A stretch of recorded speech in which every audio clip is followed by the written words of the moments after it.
The massive space station hung in the void like a crystal flower. Its walls were made of clear metal that sparkled with rainbow colors. Inside the main chamber, creatures from 47 different worlds sat in curved rows that went up and up toward the ceiling. Some had 6 arms, others had no arms at all. Some breathed air, others floated in tanks of green liquid. But they all had one thing in common today. They were here to decide what to do with Earth. Dae-ho Kim stood on the speaker's platform in the center of the chamber. His dark suit looked plain next to the flowing robes and glowing armor of the alien delegates. Next to him stood So-Young Park, her hands folded behind her back. She wore a simple blue uniform with Earth's flag on the shoulder. Both humans looked very small in this place built for giants. Above them, in the highest seat, sat Counselor Vexithara. Her body was like living crystal, changing colors as she moved. Her voice rang out like music when she spoke, but her words were not kind. For 6 months, this council has watched the species called humanity, she said. We have seen their ships cross into forbidden space. We have watched them ignore our warnings. They build colonies where they should not. They ask questions they should not ask. They touch things they should not touch. Murmurs rose from the crowd. The delegates nodded their various heads and waved their many arms. Some made clicking sounds that meant agreement in their languages. Dae-ho looked up at the crystal being and smiled a little. So-Young did not move at all. Humanity is young, continued Vexithara. Like all young species, they do not understand the order of things, but they refuse to learn. When we tell them to stop, they ask why. When we show them boundaries, they want to know what lies beyond them. This cannot continue. A tall, thin creature with blue skin raised one of its 4 arms. Honored Counselor, what punishment do you suggest? There is only one choice, Vexithara said. Her crystal body flashed bright red. Humanity must be exiled from civilized space. They must return to their home system and stay there, forever. The chamber erupted in noise. Some delegates cheered, others argued. A few seemed unsure, but most seemed to agree with the Crystal Counselor. Dae-ho had been Earth's ambassador for 3 years. He had learned to speak 17 alien languages. He had studied their customs and their laws. He knew this day would come. The Council did not like species that asked too many questions. The vote will now begin, announced Vexithara. All those in favor of permanent exile for the human species, arms, tentacles, and claws rose throughout the chamber. Dae-ho counted them quietly. 39 species voted yes. All those opposed? Only 5 arms went up. The humans had few friends here. The motion passes, Vexithara declared. By order of the Galactic Council, the species known as humanity is hereby banished from all civilized systems. They have 7 days to recall all ships and colonies. After that time, any human vessel found outside their home system will be destroyed. The counselor raised her crystal arm high. Her voice filled the chamber like the sound of breaking glass. Let it be recorded that on this day the council has spoken. The sentence of permanent exile is— Excuse me, Dae-ho said. The chamber fell silent. No one interrupted a council pronouncement. It simply was not done. Vexithara's crystal body turned dark purple. You dare interrupt this sacred proceeding? Dae-ho stepped forward. His voice was calm and clear. Honored Counselor, with all due respect to this council and its wisdom, humanity must respectfully decline your verdict. The silence stretched on for long seconds. Then the chamber exploded with noise. Delegates shouted in dozens of languages. Some stood up. Others slammed tentacles on their desks. Silence! Vexithara's voice cut through the chaos like a sword. Human, you do not understand. This is not a request. This is a judgment. You cannot decline. So-Young Park stepped forward for the first time. Her voice was soft, but somehow everyone could hear it. Actually, we can. You see, we have been watching this proceeding very carefully. For the past 6 months, we knew what you would decide, so we prepared. Prepared how? Demanded a delegate with scales and yellow eyes. Admiral Lee, So-Young said into her wrist communicator. Please show them. Nothing happened for a moment. Then the lights in the chamber began to dim. The delegates looked around in confusion. The station's emergency system started beeping. Through the clear walls of the chamber, shadows began to move across the stars. Small shadows at first, then larger ones. Then massive shadows that blocked out entire sections of space. "Impossible," whispered Vexithera. "Our sensors showed nothing. Our defenses would have detected any fleet." Deho smiled wider now. "Your sensors were looking for energy signatures like your own ships. Ours are different, much different." The shadows resolved into shapes, ships unlike anything the Council had ever seen. They were not smooth and curved like alien vessels. They were angular, brutal things that looked like they were built for war. And there were hundreds of them. "You see," So Young explained, "while you were debating whether to exile us, we were studying you, all of you, your ships, your weapons, your defenses, your tactics from the last 1,000 years of galactic history. A delegate with 6 eyes all focused on the humans. This is an act of war." "No," Deho said calmly. "This is an act of self-defense. You just voted to exile an entire species without giving us a chance to speak for ourselves. You decided our fate in a room where we had no real voice. That seems unfair." The largest ship moved closer to the station. It was a monster of dark metal and sharp edges. Weapons that the Council did not recognize pointed at the crystal walls. "What do you want?" Vexithara asked. Her voice had lost its musical quality.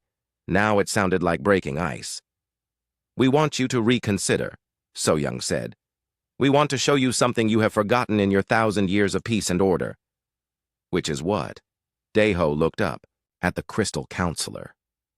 His eyes were hard now, like a human who had made a difficult decision. "That sometimes the new kid in school knows things the older students have forgotten. Sometimes the species you want to exile has lessons to teach." He paused and looked around the chamber at all the alien faces staring at him. "You have 30 minutes to think about it. After that, we start the demonstration." Admiral Taemin Lee stood on the bridge of the UES Determination. Through the wide windows, he could see the Council station hanging in space like a glowing jewel. His ship was different from the alien vessels around it, where their ships were. Smooth and beautiful, his was built like a weapon. Every line and angle was designed for one purpose: to fight and win. Taemin was 50 years old and had spent half his life preparing for this moment. His gray hair was cut short, and his face showed the lines of a man who had made hard decisions. Behind him, his crew worked at their stations. They were quiet and focused. They knew what was coming. "Admiral," said Lieutenant Yujin Moon from her position at the communication station. "All ships report ready. The Council station is still trying to scan us, but their sensors cannot understand our hull design." Taemin nodded. The humans had learned much about alien technology in the past few years, more than the Council knew. Every time an alien ship had visited Earth, human scientists had studied it. Every piece of technology they shared had been taken apart and understood. The aliens thought they were being generous by showing humans their science.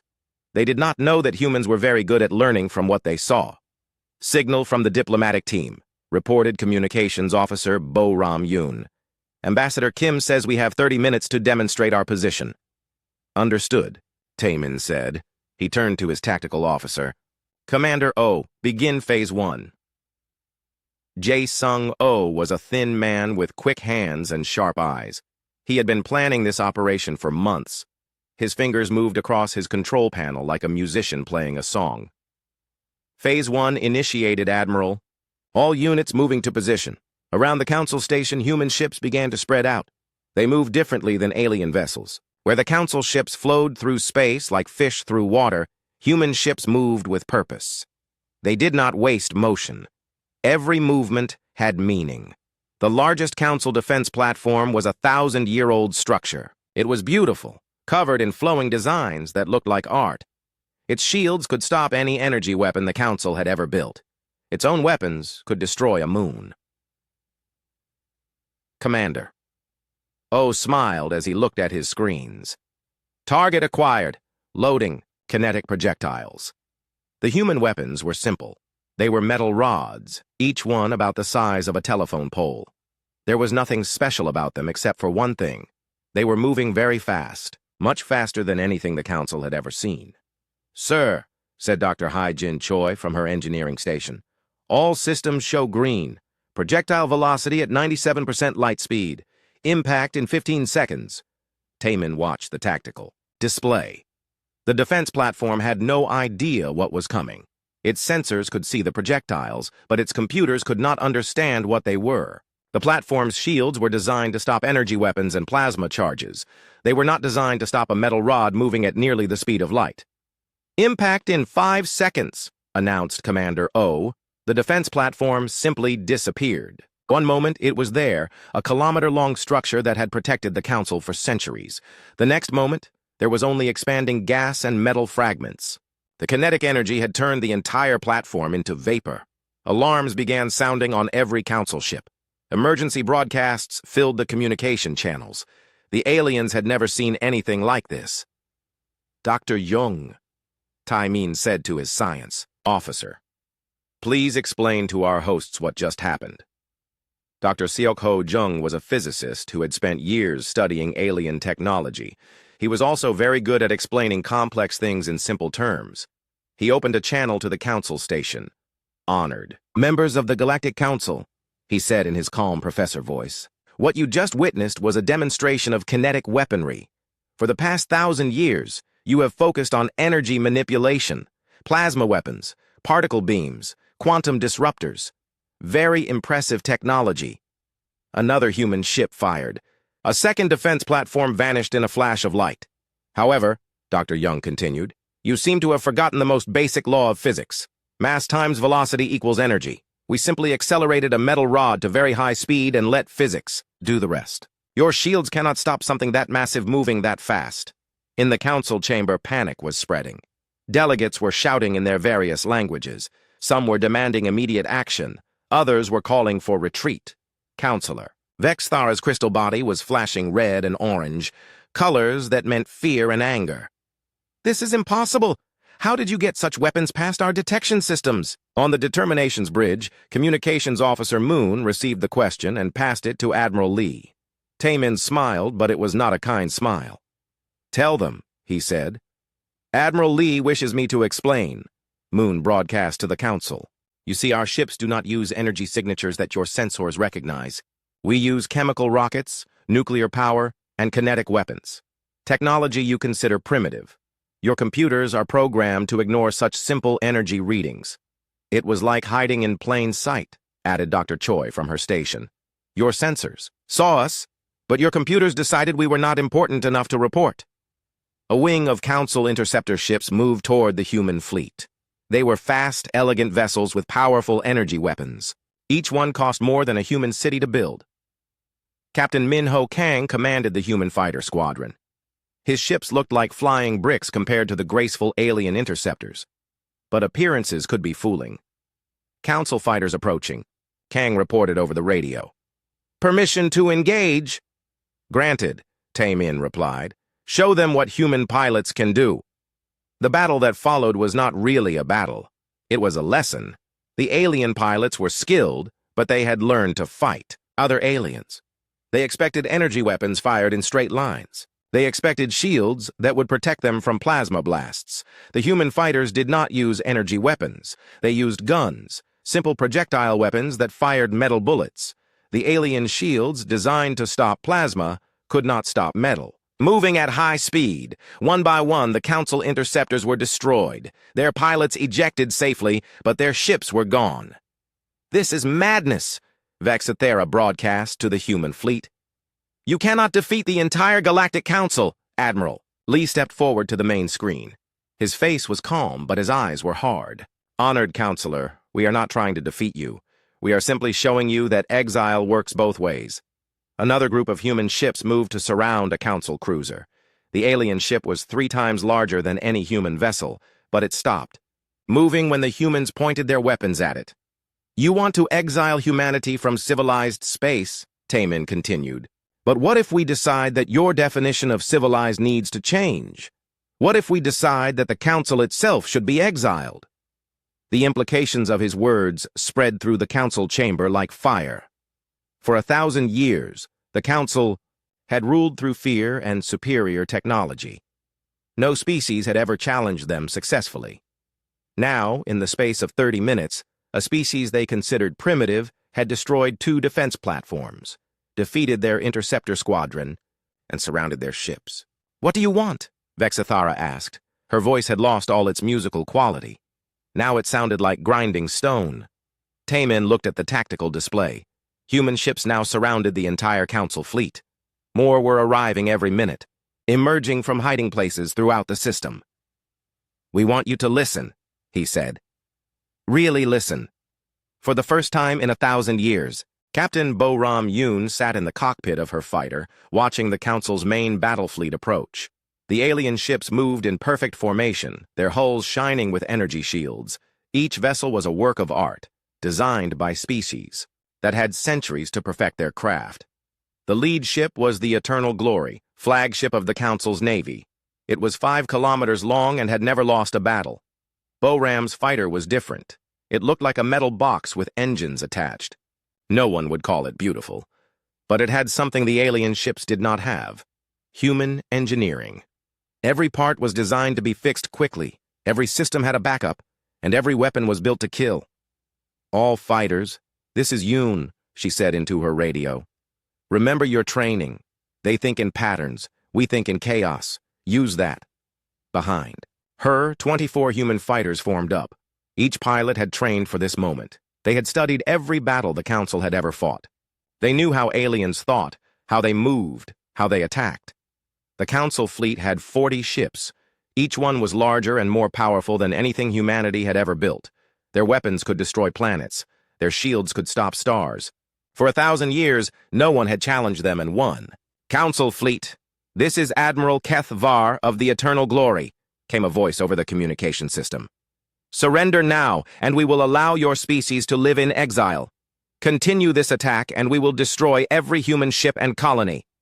"Admiral," Taemin answered from the determination. "Admiral Keth Var, we appreciate your offer, but we must decline. You see, we have been preparing for this fight longer than you know." The Council ships opened fire first. Beams of pure energy lanced out across space. Plasma charges that could melt asteroids streaked toward the human fleet. The aliens had weapons that could reshape matter itself, but the human ships were no longer where the aliens thought they were. "Evasive Pattern 7, Bo-Ram called to her squadron. The human fighters scattered like leaves in the wind. No computer could predict where they would go next because the pilots themselves did not know. They flew on instinct, on training, on the human ability to adapt in the moment. The alien weapons missed. All of them. "How is this possible?" Admiral Keth Var demanded. "Our targeting computers are perfect. They have never failed," Dr. Seok Ho Jung answered from his science station. "Your computers are indeed perfect, Admiral. They calculate the most efficient flight paths, the most logical, tactical moves. The problem is that human pilots are not logical. We do not fly efficiently. We fly to survive." Bo-Ram dove her fighter under the belly of a Council cruiser. The alien ship tried to track her, but its weapons could not turn fast enough. She fired a burst from her kinetic cannon. Simple metal bullets punched through the alien hull like paper. The cruiser's shields flared and died. Atmosphere vented from a dozen holes. The ship began to list to one side. "First blood to humanity," Bo-Ram reported with satisfaction. But the real demonstration was just beginning. Commander Jae-Sung-Oh had been waiting for this moment. From his position on the Determination, he watched the Council fleet spread out to engage the human fighters. The aliens were doing exactly what he had hoped they would do.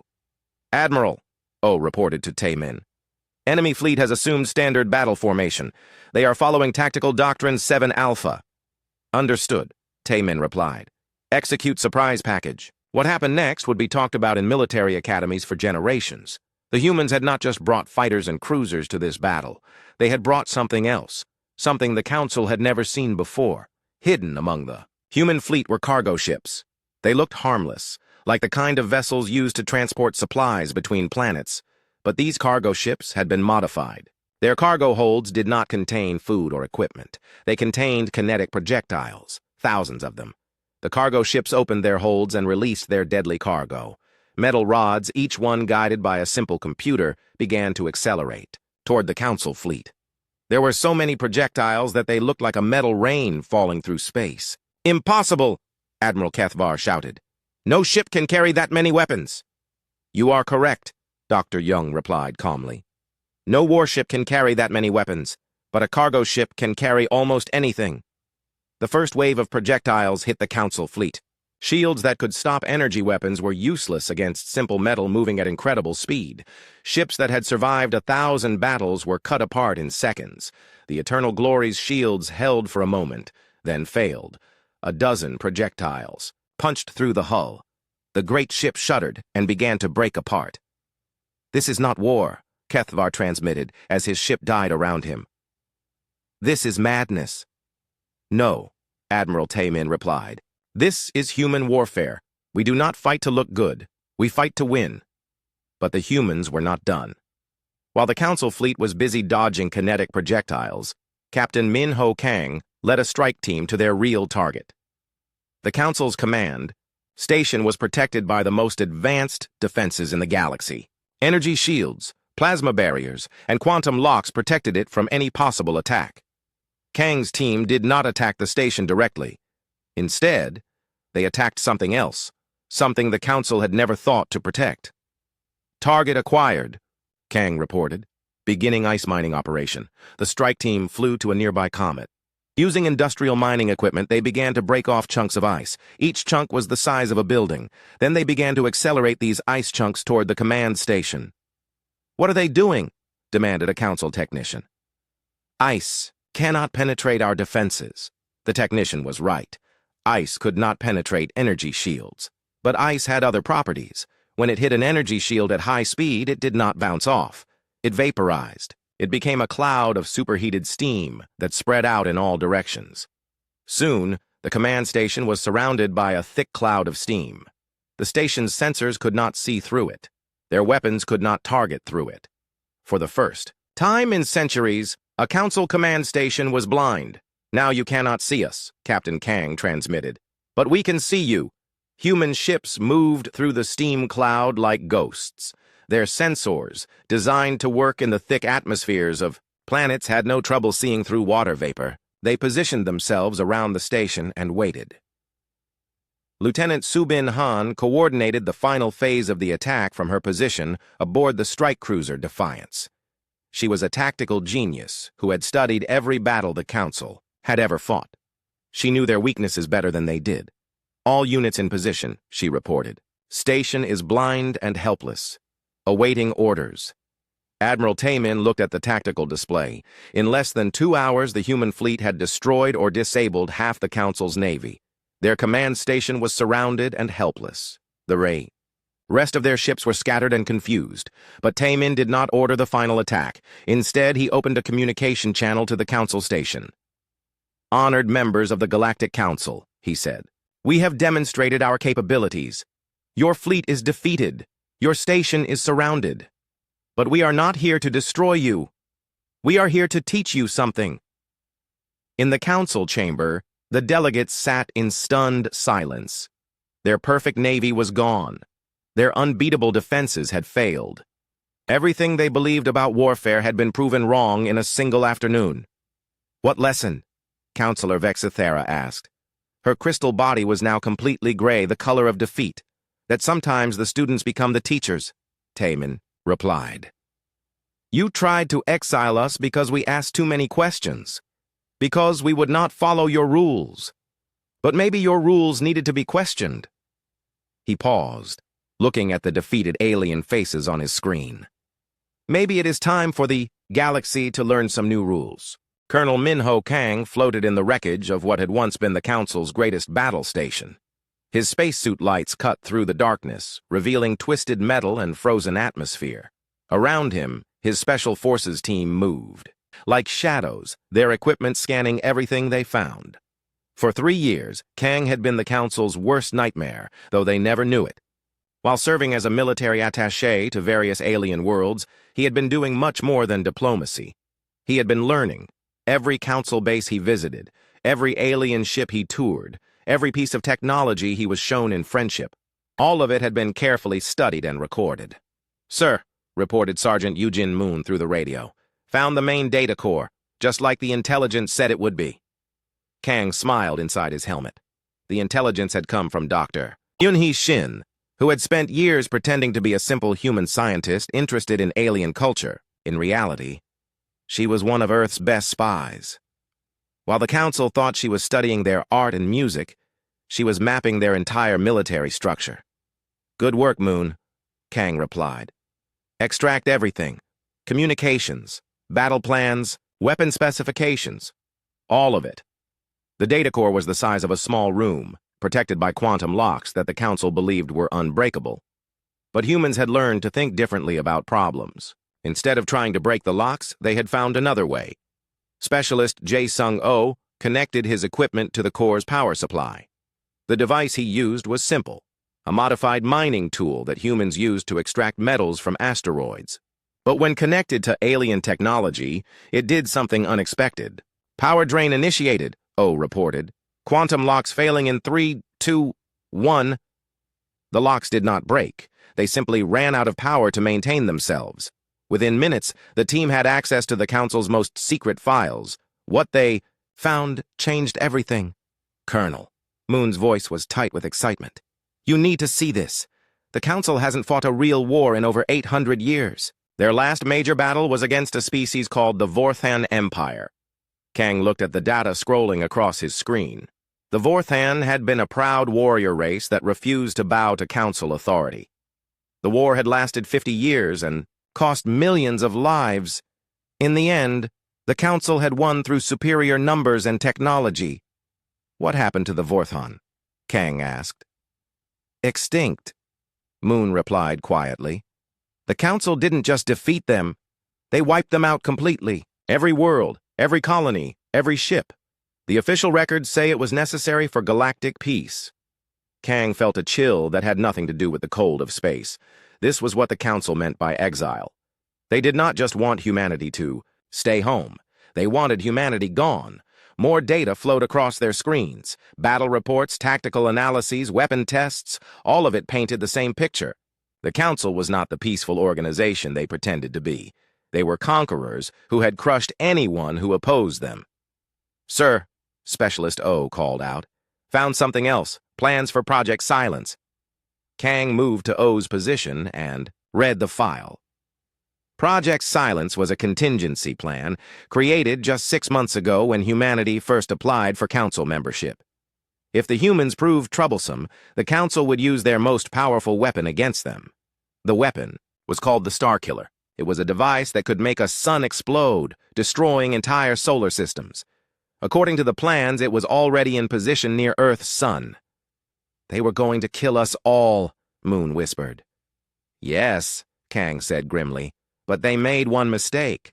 They told us about it." Back on the Determination, Admiral Taemin received Kang's report with growing anger. The Council had not just planned to exile humanity. They had planned genocide. Only the speed of the human attack had prevented them from activating their ultimate. Weapon Dr. Yoon-hee Shin worked furiously at her console, analyzing the data from the Council's computers. She was a small woman with gray hair and kind eyes, but her mind was one of the sharpest in human space. For years, she had pretended to be a harmless academic while building the most extensive spy network the galaxy had ever seen. "Admiral," she reported, "I have identified 43 Council worlds that are completely dependent on trade for survival. If we cut their supply lines, they will surrender within weeks." "And their military reserves?" Taemin asked. "Scattered across 200 systems," Shin replied. "But here is the interesting part. Most of their ships are automated. They have become so dependent on computers that they have forgotten how to fight manually." Commander Jae-Sung. Oh studied the tactical displays with growing excitement. "Sir, if Dr. Shin is correct, we can turn their own ships against them." "Explain," Taemin ordered. Oh activated a holographic display showing the Council fleet. Their ships are controlled by a central computer network. Very efficient, very logical, but also very vulnerable. If we can access their network, we can control their entire fleet," Taemin finished. "How long would it take?" Dr. Shin smiled for the first time in hours. "Give me 6 hours and I can make every Council ship in the galaxy follow our orders." While Shin worked her electronic magic, Captain Bo-Ram Yoon led another kind of operation. Her squadron had found the Council's secret shipyards, hidden in an asteroid field at the edge of civilized space. These yards had been building weapons in secret for decades, preparing for wars that might never come. Targets identified, Yoon reported. 12 construction platforms, each one building a different type of superweapon. Orders, sir? Asked her wing commander. Yoon looked at the massive structures floating in space. Each platform could build ships capable of destroying planets. In the wrong hands, they could threaten all life in the galaxy. Disable them, she ordered, but do not destroy them. We might need those facilities later. Her fighters moved in carefully, using precision. Strikes to damage the control systems without destroying the platforms themselves. It was delicate work, requiring skill that only human pilots possessed. Within hours, the Council's secret military production was under human control. In the Council chamber, the delegates watched in horror as reports poured in from across the galaxy. Their fleets were surrendering or being captured. Their secret bases were being discovered and occupied. Their carefully maintained balance of power was collapsing. How? Counselor Vexithera demanded. How did you learn so much about us? Ambassador Daeho Kim answered from his position on the speaking platform. He had not moved during the entire battle, remaining calm while his people dismantled a galactic empire. You taught us, he said simply. Every time you invited human diplomats to your worlds, we learned. Every time you shared your technology, we studied it. Every time you showed us your culture, we memorized it. He paused, looking around the chamber at the frightened alien faces. You see, humans have a talent for learning from our enemies. Every species you conquered, every resistance movement you crushed, we studied those conflicts. We learned from their mistakes. We also learned from their successes. So Young Park stepped forward, her voice cutting through the silence. The Vorthan Empire fought you for 50 years before you destroyed them, but in those 50 years, they discovered 17 different ways to defeat Council technology. We found their research. The Keltharan Rebellion lasted only 6 months, Daeho continued, but they managed to capture 3 of your advanced cruisers. We found those ships. The Arxian Resistance never won a single battle, So Young added, but they developed techniques for hiding from your sensors. We perfected those techniques. The truth was becoming clear to the Council delegates. Humanity had not just prepared for this battle. They had prepared by learning from every species the Council had ever defeated. You used our own victims against us, Vexithara said, her crystal body now completely black. We honored them, Daeho corrected. Every species you destroyed had something to teach. Every resistance you crushed had discovered some weakness in your power. We made sure their sacrifices meant something. Admiral Taemin's voice came over the communication system. Honored Council members, your fleets have surrendered. Your secret weapons are under our control. Your computer networks answer to us. The question now is simple. What happens next? 3 months after the Council's defeat, the galaxy was a very different place. Admiral Taemin Lee stood on the observation deck of the new space station that humans had built where the old Council chamber used to be. This station was different from the crystal palace that came before it. It was built from simple metal and glass, functional rather than beautiful.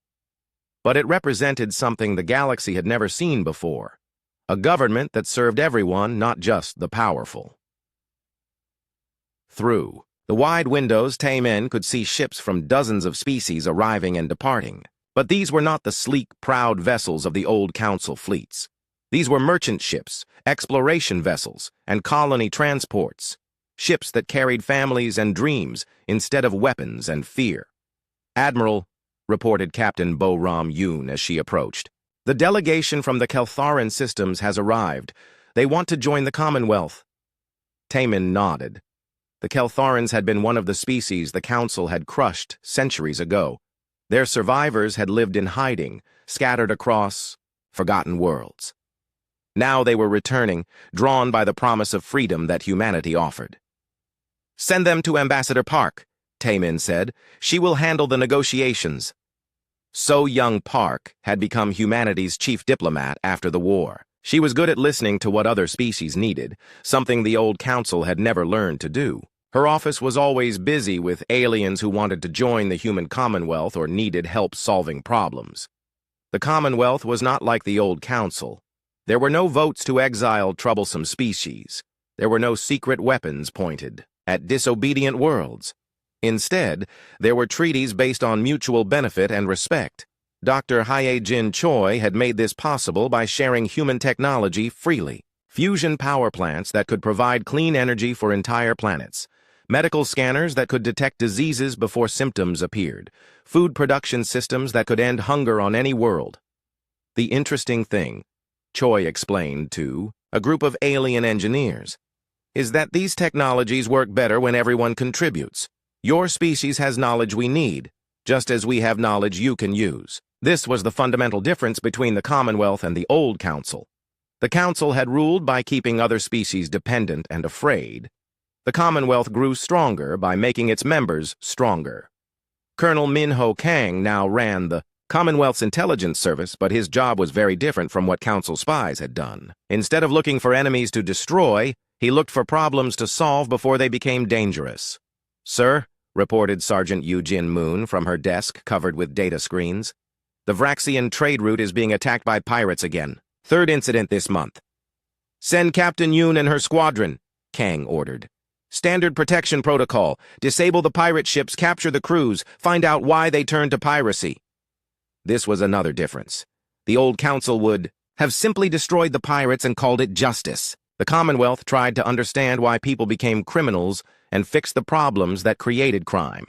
Usually they found that pirates were just people who had no other way to survive. Their worlds had been abandoned by the Council, their resources taken, their people left to starve. The Commonwealth offered them jobs instead of destruction. Ambassador Dae-Ho Kim spent his days meeting with species that had never been allowed to speak under the old system. His office was a busy place where representatives from small worlds and forgotten colonies came to ask for help or offer assistance. "The Zephyrian mining colonies want to join us," he reported to So Young during their daily meeting. "But they are afraid the Council remnants will punish them." "What do they need?" So Young asked. "Protection and medical supplies. Their miners are getting sick from working in contaminated environments." "Send Dr. Choi's medical team," So Young decided, "and position a defense squadron in their system. No one will be punished for choosing freedom." The Old Council had demanded tribute and obedience. The Commonwealth offered protection and partnership. More species joined every month, drawn by the promise of being treated as equals rather than subjects. But the Commonwealth's greatest achievement was something deeper than politics or technology. It was the resurrection of hope. Dr. Yoon Hee Shin had discovered something remarkable in the Council's archives. Hidden in their secret files were the histories of hundreds of species that had been destroyed over the centuries. Not just their military records, but their art, their science, their cultures.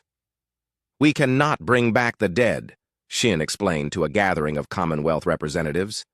"But we can honor their memory. We can learn from what they discovered.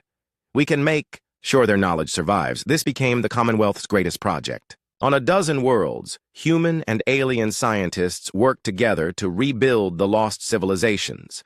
They used genetic samples to bring back extinct plants and animals. They translated ancient texts and taught forgotten languages. They built museums and schools dedicated to species that the Council had tried to erase from history. The Vorthan homeworld, dead for 800 years, bloomed again with plants from their original ecosystem. The Arxian mathematical theorems, lost when their civilization fell, were being used to design better starships. The Keltheran poetry, banned by the Council for being too rebellious, was taught in schools across the galaxy. "This is why the Council feared you," Counselor Vexithara said during one of her rare visits to the Commonwealth Station.